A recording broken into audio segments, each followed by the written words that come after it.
She jumped into my truck at the orchard mom then said, "Morgan Orchards is not for sale." The Pantone red color swatch on my tablet was exactly 2 shades too bright, which meant the new cider label would look artificial beside a real harvest apple. I was parked at the edge of the north quadrant, running logistics numbers with the window cracked open, when a shadow crossed the steering wheel. The valley was quiet except for the low idle of my truck, the distant clatter of crates at the packing shed, and the dry smell of crushed apples mixed with diesel. I looked up from the tablet. Claire Morgan had stopped beside the open passenger door. Her cream cardigan was buttoned over a high-neck blouse, but the hem had snagged on a burr, and one sleeve was smeared with dust from the orchard road. One hand gripped the doorframe. The other crushed a folded notice against the front of her cardigan, hard enough to crease the paper into a sharp white line. Behind her, near the packing shed, 3 black SUVs sat at aggressive angles, blocking the lane where harvest trucks usually turned. "I need to get out of here," she said, keeping her voice low. "Right now, please." I kept both hands visible on the wheel. "Do you want me to drive you away from them?" I asked. Her eyes flicked toward the SUVs, then back to me. "Yes. Just to the ridge. I need 60 seconds where they can't hear me." I nodded once and reached across to push the passenger door wider. "Then get in." She climbed into the cab and pulled the door shut with a controlled, careful movement, as if any sound too sharp might bring the men from the SUVs running. I lowered the financial broadcast until the voice vanished. The sudden quiet made the orchard feel larger.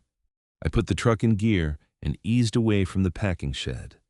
Gravel snapped under the tires. Claire kept the folded notice pressed between both hands. She did not look behind us until we cleared the first bend in the access road. The orchard rose toward the ridge in clean, disciplined rows. Red fruit hung heavy on branches that her family had trained for 3 generations. I knew the land from spreadsheets, yield reports, soil maps, and water rights filings. Claire knew it by memory. That difference mattered. At the crest of the hill, I parked beneath a wind-bent sycamore and killed the engine. The whole valley opened below us, trees, sheds, irrigation lines, the packing house roof, and beyond it, the narrow ribbon of county road that connected Morgan Orchards to every buyer who still cared where their apples came from. I set my phone face down in the cup holder and waited. Claire stared through the windshield. The folded notice crackled once under her hand. "They're calling the debt," she said finally. "Horizon Ag?" She gave a short, humorless nod. "They bought the promissory note my grandfather signed 3 years ago. The contract says if we miss a yield quota, they can demand full repayment within 30 days. If we can't pay, they seize the acreage." I had spent enough years inside agricultural acquisitions to know what those words really meant. Horizon did not want the orchard. They wanted the water rights under it, the distribution corridor beside it, and the leverage of turning a family name into another coded asset in their regional portfolio. "What was the quota deficit?" I asked. 2%. That was too small to be accidental and too perfect to be honest. "How did you miss it?" Her thumb moved over the folded notice, tracing the line where Horizon's letterhead must have been. "The shipping vendor delayed their trucks by 4 days during the August heat wave. The fruit sat on the docks. We staged on time. We packed on time. We called every hour. Their dispatcher kept saying there was a regional diesel shortage and nobody could send trucks. There wasn't a shortage." She turned toward me. "You know that? I own the largest diesel reserve in the Tri-County area. If there had been a regional shortage, my buyers would have been the first to scream about it." For the first time since she had climbed in, Claire's grip loosened slightly on the notice. "They engineered the default," she said. "Yes." The word landed in the cab with the weight of a crate dropped on concrete. Her shoulders did not collapse. She folded the notice once more, making the crease cleaner, and set it on her lap. That was the first thing I respected about her. Panic had brought her to my truck, but discipline was already taking its place. "Why did you come to me?" I asked. We had spoken exactly twice before that morning. Once at a county agricultural board meeting, where she had corrected a soil runoff chart without raising her voice. Once during my audit of the Valley Distribution Network, where I had told the board the truth about pesticide drift, even though two conglomerates in the room would have preferred a lie. Because Horizon hates you, she said. You outbid them on the Valley Distribution Network last month. That makes me useful, not trustworthy. Her mouth twitched, not quite a smile. I didn't say I trusted you. Good. Blind trust was how families lost land. She looked back down at the folded notice. But you were the only person at that board meeting who didn't pretend the runoff numbers were fine. And you have the infrastructure to prove their vendor sabotaged the line. I don't have the capital to fight Horizon in court. I have contracts, handwritten ledgers, shipping manifests, and 30 days before they take my grandfather's land. I picked up my tablet and closed the cider label mock-up. The bright red swatch disappeared, replaced by a blank encrypted document. You don't pull a deep root, my first mentor used to say, back when I still thought agricultural finance was about buying things instead of understanding what held them in place. You wash away the soil. Horizon wanted Claire to fight the foreclosure notice directly. They wanted her exhausted, defensive, and alone. But the notice was only the visible root. The soil around it was their fabricated delay, their subsidiary vendor, their false force majeure claim, and the contract clause they had assumed no farmer would have the resources to enforce. I can review the documents and map your options, I said. I can also connect my legal team if the evidence supports bad faith. But this is your land. Claire, do you want me involved formally? She lifted her eyes to mine. Yes, she said, formally, but not as a buyer. Then bring me the vendor contract, the shipping manifests, the dock temperature logs, the original promissory note, and any call records with the dispatcher. My depot office. Tomorrow at 8. What are you going to do? We are going to prove bad faith. I did not say I said we. The next morning, Claire arrived at my depot office at exactly 8 with a canvas tote bag that looked older than most of the framed certificates on my wall. The handles had been repaired twice with uneven brown stitching. A small ink mark near the bottom read, M.O. in handwriting too faded to belong to her. She set the tote on my conference table and began unloading binders. I had cleared my morning schedule, moved 3 calls, and asked my assistant to route everyone else to voicemail unless the cold storage facility caught fire. I had also turned off the overhead fluorescents and switched on the warmer desk lamps. Contracts were already hard enough without making the room feel like an interrogation chamber. A cup of black coffee waited at the seat opposite mine. I had noticed at the board meeting that she drank it without cream or sugar. I did not announce that I had noticed. I just set it where her hand would find it. Claire saw the cup, paused for half a second, and then pulled out the chair. Thank you, she said. Don't thank me yet. I'm unpleasant before noon when reading predatory paperwork. That earned the smallest real smile.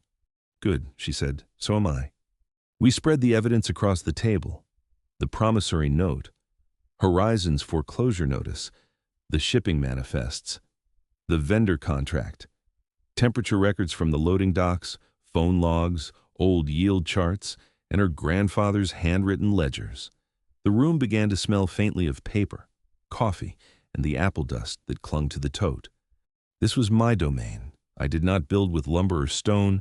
I built leverage out of clauses, timestamps, and proof nobody could dismiss as sentiment.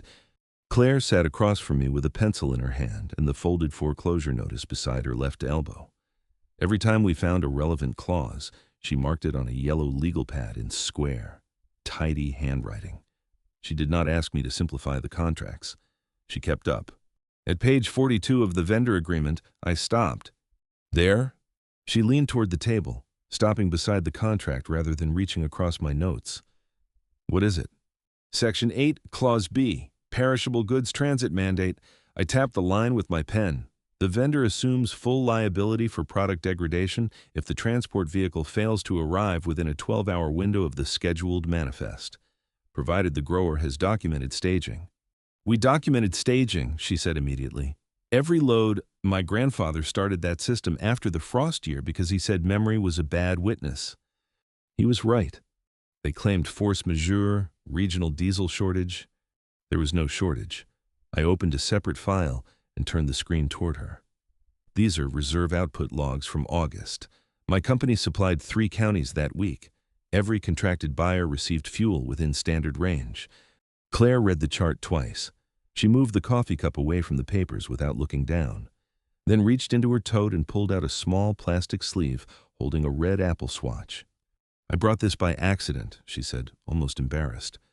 The swatch matched the label series on my tablet, Pantone Red, Harvest Apple Tone, the exact color our packaging team had been trying to reproduce.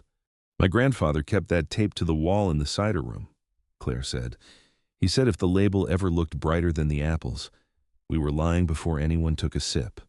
I looked at the swatch, then at the contract. "That is the most useful branding philosophy I've heard all year." "It's also annoying," she said. He would stand in the packing house at sunrise and argue with printers. "Printers deserve it." This time, her smile stayed longer. Before I could ask for the August dispatcher emails, the heavy glass door of my office opened without a knock. Marcus Vance walked in as if the building belonged to him. He wore a tailored gray suit, polished shoes, and the smooth expression of a man who had never had to load crates in August heat. A broad-shouldered assistant followed him, carrying a slim leather folder.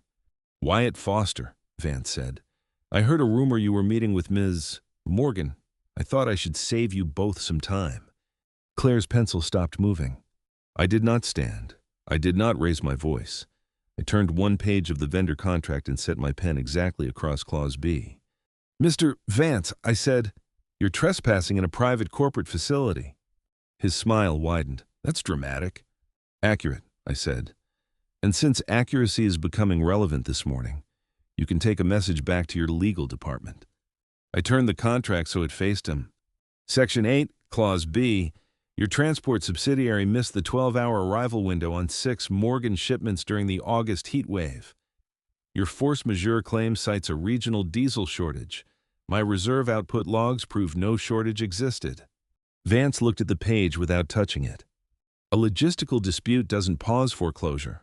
"No," I agreed, "but systemic supply chain fraud does. So does bad faith interference with a yield quota tied to a promissory note your company purchased while controlling the vendor responsible for transport." His assistant shifted 1 foot back. Vance noticed. His smile thinned. "You're overreaching, Foster." "I'm reading." I tapped the page. "Retract the foreclosure notice, or the injunction we file will include discovery requests for Horizon's internal communications with the vendor dispatcher, fuel procurement, and your acquisitions office." He finally looked at Claire. "You're making a mistake," he said. "He doesn't do charity. He'll use you to attack us, then take the orchard himself." Claire's pencil rolled once against the legal pad and stopped. I did not answer for her. I reached into my briefcase, removed the draft distribution agreement I had prepared before dawn, and placed it on the table between us. "Read the ownership clause," I told Claire. She looked at me for 1 measured second, then picked up the document. The room waited. "Morgan Orchards retains 100% equity. In perpetuity," she read aloud.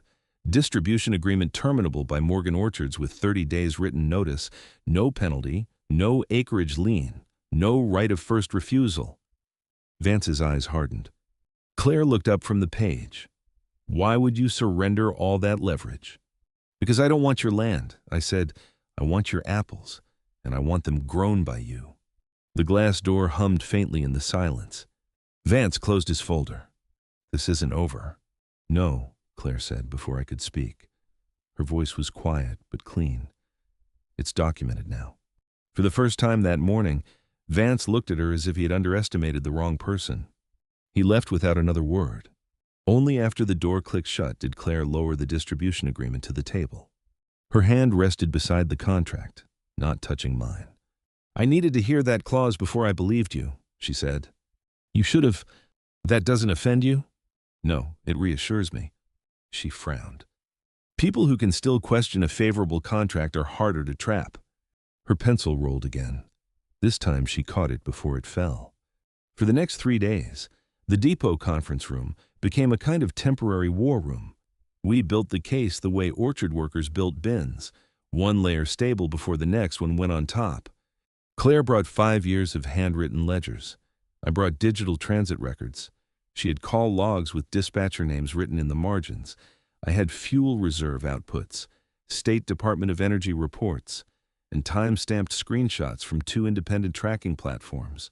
We cross-referenced everything until the story Horizon wanted to tell no longer held together. The work was slow and exact. It was also the first time in years I'd watched someone care about a number because it represented a living thing. To most executives, a 2% yield deficit was a convenient decimal. To Claire, it was 7 lost truckloads, 6 families waiting for seasonal bonuses, and a block of older trees planted by her grandfather after the year her grandmother died. On Wednesday afternoon, I caught her moving the red Apple swatch from one side of the table to the other every time she hit a difficult section of the ledgers. "Is that a filing system?" I asked. She looked down, realizing what she was doing. "No, it's a superstition." My grandfather used to set it beside any contract he didn't trust. He said if the paper couldn't survive sitting next to an honest apple, it shouldn't be signed. "I would like your grandfather to run my legal department. He'd last one day." "Because of the printers?" "Because of the ties." I looked down at my tie. Claire's tired smile moved across her face before she covered it with her coffee cup. That became the first small thing between us that did not belong to Horizon. The swatch moved beside suspicious clauses. My tie became evidence against me. By Thursday, when my assistant brought in sandwiches, she wrote "tie" under review on the corner of my legal pad and slid it back without comment. I should have found it childish. I kept the note. Thursday night, the building emptied around us. The depot lights outside turned the windows into dark mirrors. Claire sat at the far end of the table with her grandfather's ledger open beneath a desk lamp. 3 coffee rings marked the margin of my printout. The Apple swatch had been moved 6 times, and neither of us had admitted it. I was building a pivot table from August telemetry when her pencil stopped. She stared at a manifest for so long that the backup server beeped behind me, and she did not react. I saved the file, closed my laptop, and stood. "The server is running a backup," I said. Her eyes narrowed. "Is it?" "No." A surprised breath left her. Not quite a laugh. "Close enough." "I was trying to be subtle," I said. "You're an agribusiness tycoon who just lied to a spreadsheet." It deserved it.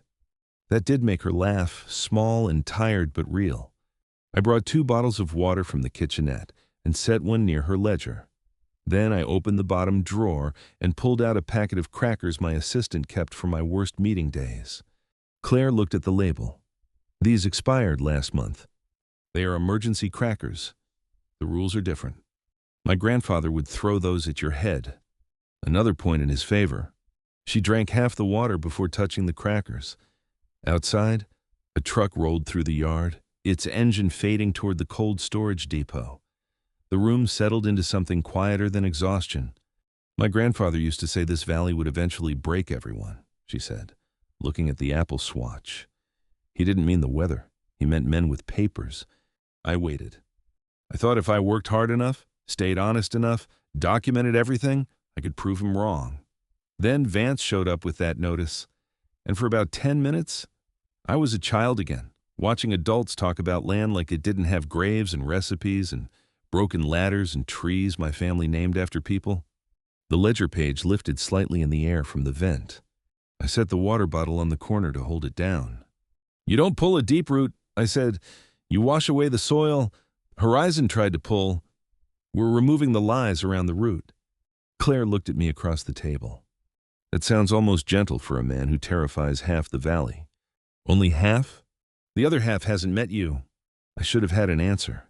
Instead, I looked down at the red swatch and found myself thinking about how rare it was to be insulted accurately.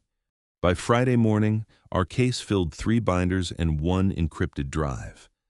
We arrived at the county agricultural annex under a flat gray sky. The building smelled of old paper, floor wax, and burnt coffee from the vending machine by the hallway. Before we entered the mediation room, I stopped beside the wall directory. "I can present the supply chain if you want," I said, "or I can sit back and only answer technical questions. Your call." Claire looked through the glass panel at Vance and his 2 attorneys already seated inside. "You present the depot data," she said. "I'll open and close." "Good." She adjusted the edge of her cardigan, took the Apple swatch from the front pocket of her binder, and slid it behind the first tab. My grandfather would have hated this room, she said. The ties, the carpet, also fair. She smiled once, then opened the door. Vance began with the confidence of a man who thought the room had already been purchased. The facts are simple, he said, sliding a thin folder toward the county mediator. Morgan Orchards missed the yield quota by 2%. The promissory note permits immediate debt call. They cannot pay. Horizon Ag has acted within standard procedure. The mediator, a gray-haired woman named Patricia Lowell, looked over her glasses at Claire. Ms. Morgan, do you dispute the missed quota? Claire opened her binder. No, she said. I dispute the cause, and I dispute Horizon's right to profit from a default their subsidiary engineered. Vance's attorney shifted. Claire did not look at him. She laid out the story with a steadiness that did not ask for sympathy.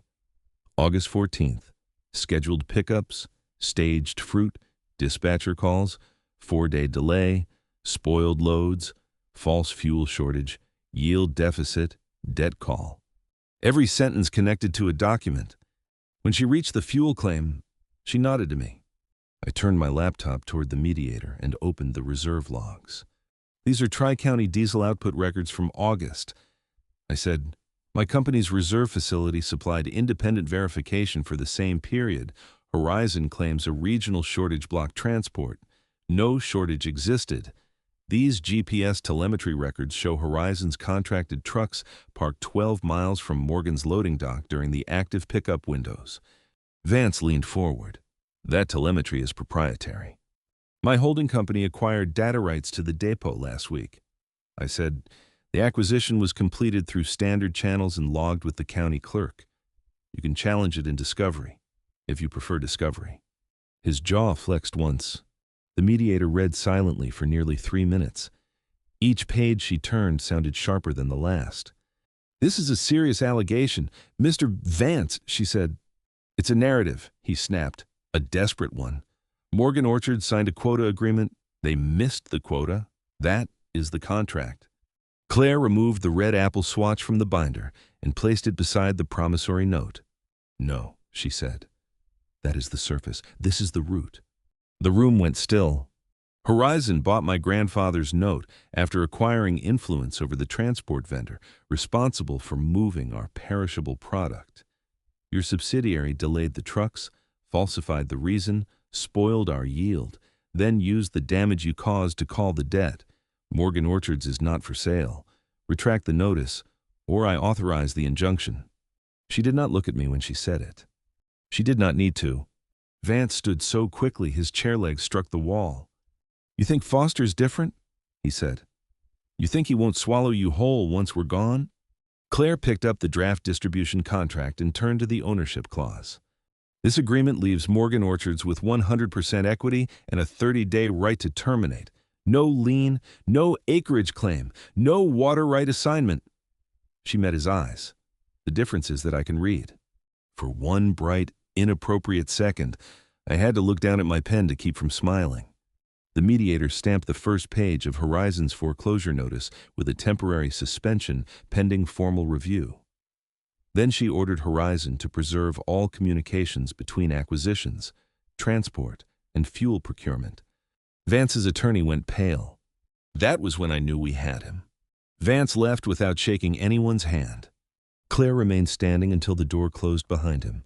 Then she sat down and placed both palms flat on the table, beside the red apple swatch. The mediator looked at her with something close to respect. Ms. Morgan, you should expect retaliation. I know, Claire said. Do you have representation? Claire glanced at me, then back at the mediator.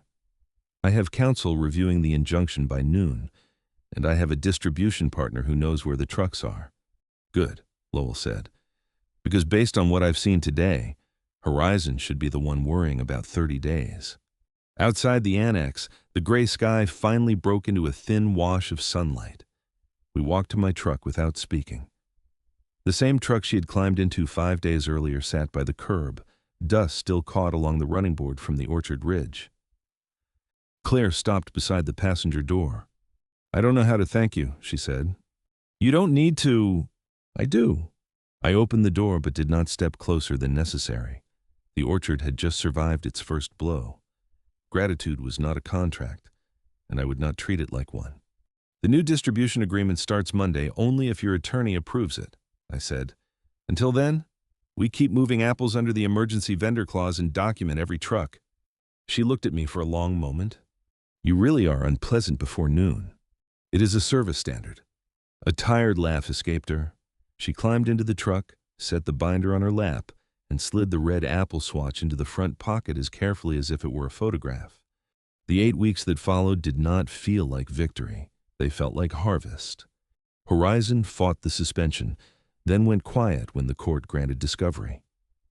2 independent growers came forward with identical delay patterns. One dispatcher produced emails he had been told to delete. My legal team filed the injunction, but Claire was the one who called the growers, organized their statements, and convinced them to stand together. I did not buy her orchard. I did not pay her debt. I did not make myself the hero of land that was never mine. I built the distribution route she needed, insulated the trucks from Horizon vendors, and made sure every buyer knew Morgan Orchards would deliver fruit on time. Claire ran the orchard. She negotiated with her crews. She argued with printers over the cider label until the Pantone red finally matched the harvest apples under morning light. On the first day, the corrected labels arrived. She sent me a photo of the box with one sentence. My grandfather would only complain about the kerning. I wrote back, progress. She replied, don't get sentimental, Foster. I saved that message too. By the end of harvest, the valley knew Horizon had overplayed its hand. By winter, Morgan Orchards had signed 5 new independent accounts through my network without giving up an inch of equity. By spring, the court dismissed the foreclosure attempt and the state opened a wider investigation into Horizon's transport practices. 16 months after Claire climbed into my truck, the County Harvest Festival filled the town square with music, crates, buyers, children with sticky cider cups, and the smell of apples pressed fresh behind the community hall. The Morgan Orchards booth stood under a striped canvas awning. The new cider line sat in clean rows on the front table. The label was perfect, not too bright, not too polished, the Pantone red finely honest beside the fruit piled in wooden crates. I stood near the edge of the booth, where I could watch the logistics without crowding the story. Claire was speaking with 2 distributors and a reporter from the Regional Business Journal. She wore the same cream cardigan from the first morning, repaired now at one cuff with a small line of brown thread that did not quite match. I liked that she had not replaced it. A photographer asked her to stand beside the display. Claire picked up 1 bottle of cider, turned the label toward the light, and frowned. I knew that frown. I stepped closer. Too bright? 1 shade, she said. Your grandfather's haunting the printers. He would never leave that much work unsupervised. The reporter laughed, assuming it was a charming line. It was not a line. It was Claire telling the truth in the only way that did not make the moment too heavy. Then she reached for my hand. It was not hidden beneath the table. It was not a private accident in a conference room. She took my hand in front of the booth, in front of the buyers, in front of the farmers who had watched Horizon try to break her.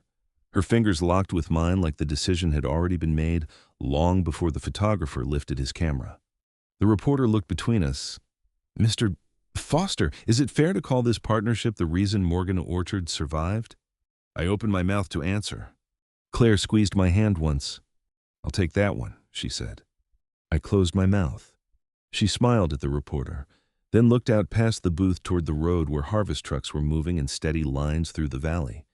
Wyatt gave us proof, trucks, and a contract we could walk away from, she said. But Morgan Orchards survived because our workers documented the truth. Our growers stood together, and we refused to let Horizon turn a 2% lie into a stolen farm. The reporter wrote quickly. Claire lifted the cider bottle, the red label catching the afternoon sun. Someone told me once that you don't pull a deep root. She said, you wash away the soil. That's what we did. She looked at me then, and the noise of the festival seemed to soften around the simple fact of her hand in mine.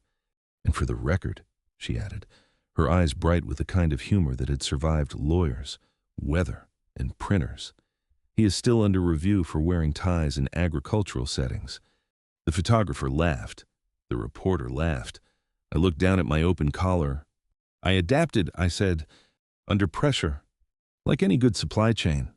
Claire shook her head, but she did not let go. Later, after the festival crowd thinned and the last cider samples were packed into coolers, we drove back to the orchard in my truck. She sat in the passenger seat with the red swatch on her lap and the windows cracked to let in the smell of crushed apples and diesel. At the ridge, she asked me to stop. The trees spread below us in the late light, each row steady, loaded, and alive. The packing shed no longer had black SUVs blocking the lane. Trucks moved through freely. Workers waved from the dock. Somewhere beyond the south block, a dog barked like it owned the whole valley. Claire got out first and walked to the fence. I followed, leaving enough space for the silence to belong to her. She held the red swatch against the real apples in the nearest crate. Still honest, she said, "Yes." She tucked the swatch into my shirt pocket. "Keep it," she said. "You'll need it next time your packaging people try to improve nature." I looked down at the square of red paper, ridiculous and exact and more valuable than half the documents in my safe. "I don't save farms," I said. Claire leaned one shoulder against the fence rail, looking out over her family's land. "No. You build roads things can survive on." Below us, the evening crew loaded the final truck. The diesel engine turned over, steady and low, the smell of apples lifted with the dust. For most of my adult life, I had measured success in acquisitions, margins, and control. But standing there with the red swatch in my pocket and Claire beside me, I understood the difference between owning the soil and helping clear the pressure around a root deep enough to hold. She reached for my hand again. This time, there was no crisis around it, no black SUVs, no foreclosure notice, no audience waiting for a quote. Just the orchard, the road, and a woman who had chosen her ground. I took her hand. The end.